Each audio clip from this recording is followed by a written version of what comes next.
Our Honorable Prime Minister Shri Narendra Modi ji is not just leading a government.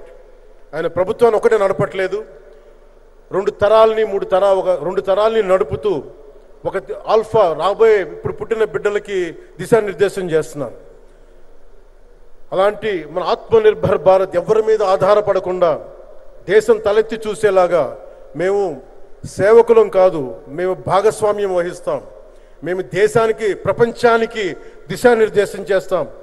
Bharat అగ్రగామి, అంతేగాని కూర్చోబెట్టి చేతులు మడుచుకొని మేము భయపడతా ఉండే దేశం కాదు. తలెత్తుకొని పొగరగా ఒక దేశపు జెండా ఎంత పొగరుగా ఉంటుందో అంత పొగరుతోటి భారతదేశాన్ని ప్రపంచ పటంలో నిలబెట్టిన మోదీ గారు మనకి ఈ రోజున ఈ కార్యక్రమానికి విచ్చేసి, ప్రత్యేకించి మొన్న గూగుల్ వచ్చింది, అలాగే ఈ రోజున ముఖ్యంగా దాదాపు 13,000 కోట్ల పైచిలుకుతోటి ఈ రోజున మనకి పెట్టుబడులు వస్తూ ఉన్నాయి.